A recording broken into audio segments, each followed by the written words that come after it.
Hey guys. Okay, for today's vlog, you know what? I'll tell you later. Let's go cycling now.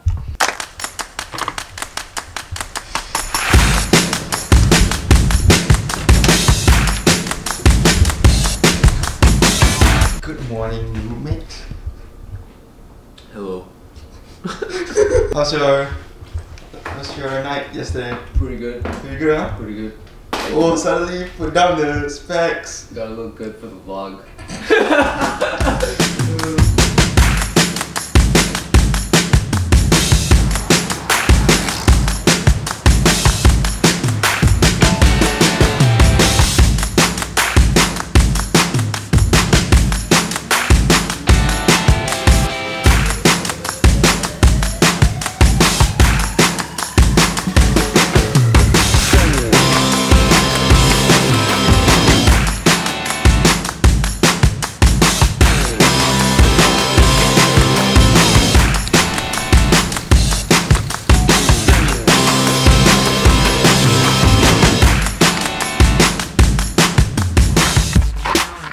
Okay, so when it comes to SPM, yeah, first and foremost, I just want to say congrats to every single one of you guys, regardless of what the result is. You guys had a very tough and difficult run last year for your Form 5 year, for your final year.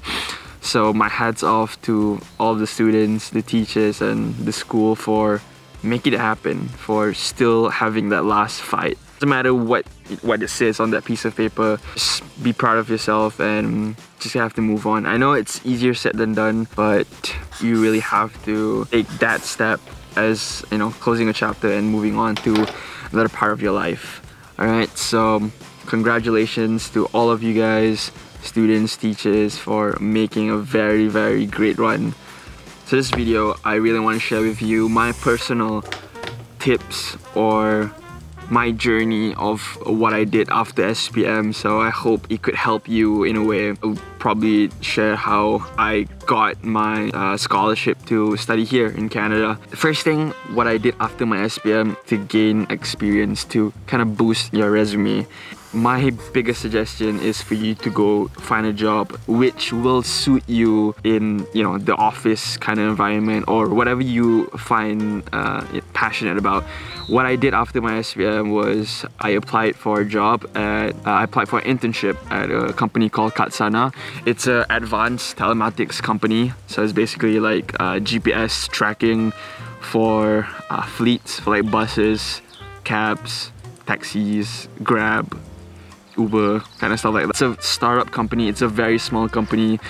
The office was like one floor nearby One Utama, and the employees was like less than 20, I guess. I learned a lot from that company. The leadership, from the managers, from the employee, the challenges of a startup going through, entering the market, how on a day-to-day basis, how startups work. So that was one company I signed up to go internship for. I like it a lot, I enjoy it. But there is the one misconception that I really want you guys to, you know, change the way you think. Is I pretty much understand that, you know, as 18 years old, graduating from high school, and you want to earn some money and manage to buy anything you want to buy here. But personally, right now, best example to give you right now, what 18-year-old compared to a 30-year-old or 40-year-old have is time. So the more experience you get at a younger age, the more value you will bring to a company or to yourself in the long run. Take this example, take this, you know, advice from me, you to actually think about it or, you know, make a decision yourself. It's totally fine if you want to work at F&B places, which will definitely give you a lot of money by the end of the month, 1,500 ringgit or 2,000 ringgit. I mean, it's up to you, and it depends on what job is it. But my experience of going for an internship, I got paid for like 700, 800 a month. But the value of my experience is I enjoy it so much. Yeah, internships really do help. It really matters because you want to boost your resume to prepare for your scholarship interview. An interview plays a vital role in, you know, showcasing yourself to the company or to the scholarship body of how capable or credible you are. My biggest and fattest tip to give you is always be honest. Leading to being honest, you have to be ready. So if you're not ready, you can't be honest, right? If you're not ready to answer those questions, you will just lie yourself out of the way. You will create a lot of, I don't know, fake stories, or you try to convince yourself that you are this person, which technically in reality you may not be that person. I really suggest you should just be honest, just be yourself. But there's a but. But when you show up at the interview, give your 200%. This may sound cringy, or this may sound like, I know, if I go to an interview, I should give like what, 100%, bro, right? I should give my all. But what I mean is 200% is show that you are passionate, enthusiastic, you're different from others. Because by the end of the day, right, they will have tons, thousands, hundreds of application files, and when they go through your file again at the end of the day, I'm gonna go through your file and say, hey, I remember this guy, I remember this girl, she or he pulled off a very good interview. I find him funny, or I find him talented. Always do research about yourself. If you go there and you don't know much about yourself, you can't offer your skills to the panel, then why are you there for an interview? And personally, I think what I did different was I was honest. My panel was really strict, and they were like bashing me non-stop with all those questions, and they provoke me, and they just want to see how firm I am. So I did my research about data science, and when they asked me, I kind of answered them with what I researched, and some of them was like, are you sure? Are you really sure? And politely, I would say, yes, this is what I've researched, I read, put down saying that I've done my reading and this is what I found. But then you can always ask them to say that, please correct me if I'm wrong. Show that you are willing to accept, new knowledge. You're willing to work with the panel as well. So when you showcase this small courtesy, it kind of shows how you are as a person. As much as I was confident in answering those questions, but I always felt like, please correct me if I'm wrong, please show me the right direction if I'm going to the wrong direction. Please be open to new advices. Be open to anything that they would kind of recommend to you. Before the interview, I had to do a personality test. The panel could gauge who you are, what's your personality. During that personality test, there were questions: do you prefer to be a leader or a follower? Do you prefer to lead a big group or a small group? What do you want to do on the weekends? Do you prefer cooking or reading or going out on adventures? Well, I remembered most of the questions. I would answer that I prefer to be a follower instead of a leader. When I went into the interview room, I was wearing that Malay college tie, and then all the panel was like, this Malay college boy. I remember one professor asked me, saying that, why did you answer you like to be a follower while your resume just shows that you've been a head prefect, you were the basketball captain, so why did you prefer to become a follower? And he suspected that I was lying. I gave my explanation saying that as much as I'm grateful to be honored with a lot of posts, leadership posts, I told them I prefer to be a follower first because I like to make relationships with the people who I know sooner or later. Hopefully, if I have a chance, I will lead them. When I gave my reasoning, he was like, oh, are you sure, bro? Are you sure? Still feels that I was lying to him. So again, it's a very tough crowd that day for me. So he stood up and went to the whiteboard. He called me up there and he said that, okay, he brought along one whiteboard duster and two whiteboard markers. The color was blue and black. And I know I talk a lot, sorry. Keep quiet for a while, please. Thank you. Okay, and he took the black marker and he drew one line. And the instruction was, he told me, please make this line shorter. Took the whiteboard duster and also I took the black marker. It's like, okay, if I do something wrong at this point of time, I'm pretty sure this would, mess up something, because I'm pretty sure he is testing me to do something. but I was just, you know, just be yourself and just do whatever you think, you know, don't think too hard. And I just felt like, okay, you know what, how to make this line shorter? I'll just take that whiteboard duster and wipe it off in half. And then he looked at me and said like, nice, okay, good. And I was like, so what is this? I'm still confused.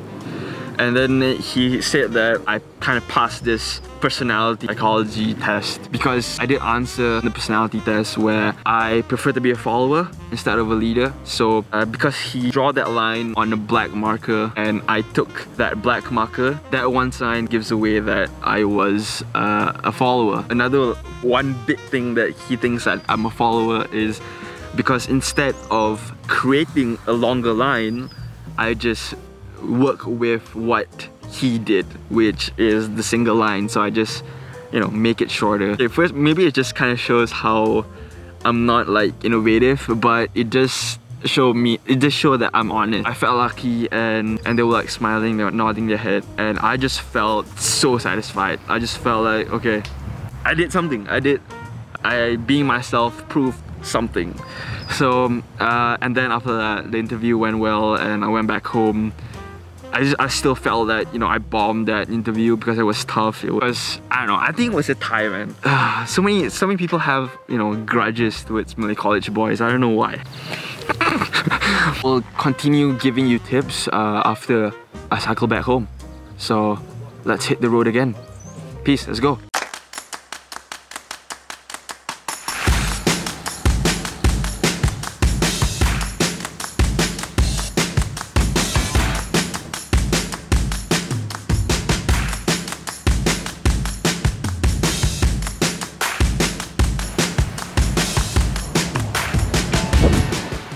Pit stop at this farm grocery store.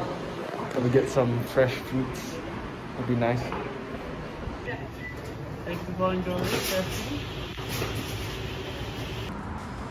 Alhamdulillah. Oh, it's so good.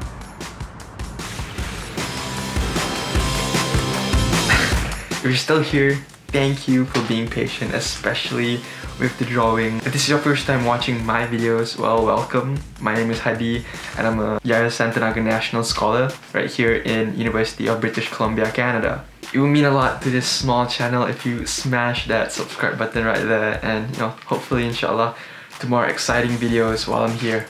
Alright, so for my final and favorite tip, it's all about loving the process. I think we both share the same interest in pursuit of having an easy life. You know, going to bed with no worries and waking up to a plate with everything on it ready for you. That's a good life, right? But in reality, waking up, in between waking up and going back to bed at night, those hours of work, of stress, that fear of falling apart, it gets to you. But when I truly understand what does loving the process really mean, I really get happy easily, regardless of what's the result. Because at least I know that I'm going somewhere. I'm getting closer to where I want to be. And those mistakes that I've done, I should be grateful because it makes me wiser and makes me think that I'm not going to do the same thing again. And you know what? I also learned about when it comes to loving the process is to love your own process. You know, if you idolize someone and you want to follow his or her footsteps, don't. Because you know where that road leads you, and it's not going to be original, and it's not wrong to have a teacher, but to keep on comparing your work, to someone else's, that's just going to use a lot of your time doubting yourself and asking why are you not better, or why are you not at least on par with someone else. Because instead, just go with your own footsteps. Just go and run at your own pace, man. Because loving the process also means to feed your own curiosity, your own interest, challenging your own limits. As a long distance runner myself, it's a humble brag. It's satisfying to know that I can run 5 to 10 kilometers a day on a casual day, and regardless of how long I take it, because I know I can finish it.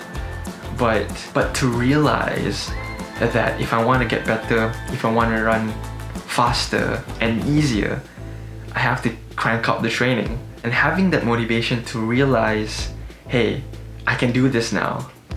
What can I do more with this? You know, I can run a 10-kilometer now. What can I do more with this? You can make a video. What can you make more out of this? So it's just always about challenging yourself. At the same time, appreciate the journey that you've done from zero to wherever you are right now. Yeah, I mean, don't follow anyone else's footsteps. It's good to have someone as a reference, as a teacher, but just gotta explore. Try all the tools and just learn it by yourself. And right now, you have something that you've learned, share it. And side note, just to remind you that to love the process, it's not about saying, I'm good at this, that's why I'm doing it. But it's about saying, I will get better. That's why I'm doing this. That's why I love doing this. I think that's how it's always difficult for every start. We say, I'm not good at this, so I don't want to try. But you know, what if it turns out much more better than you expected? You'd be grateful that you take that leap, you take that opportunity. You know, I took data science because I find coding interesting. I'm a person who loves statistics, who loves stats. Shut up. It kind of reflects why I love, you know, collecting mileage for cycling and running. But yeah, I love data science because of the applications that I will hope to use it in the future. The course is challenging, it's tough. Never choose a course because it's easy or because it's not stressful, but choose it because you are interested in the learning curve, because you like the concept of it. And choose a program that you see yourself in 5 more years down the road, you will be applying all the things that you've learned. Isn't that a good assurance for yourself? You know, being confident for your future, even though it's uncertain. You know, that comes along when you are loving the process, when you know that in 5 years that you're going to be a data scientist or you're going to be an athlete. Having that confidence, that comes through loving the process, because you just feel like it's part of your routine. By 5 more years to come, you'll be better at this, and you look back and you say that, yeah, I'm so glad I went through that slump. And I want you to go through that feeling. I want you to look at yourself in the mirror and say that, I'm glad I did something. Yeah, I love the process in everything you do. When you have the right intention to please yourself, your creator, then you'll start to count every single thing that you've encountered as a blessing, including the hardships and the challenges along the way. I hope when you grow old, you look back at everything you've done, you thank yourself for investing a lot of your time to grow yourself beneficially. And I hope you share it to your friends, your family, and inspire one another. You know, this world has so much hate in it, so might as well try and make a change. At least start with ourselves, right? Alright, do share this video with your friend, drop it in your class group chat, subscribe if you haven't, and I see you in the next video. Peace. Thank you.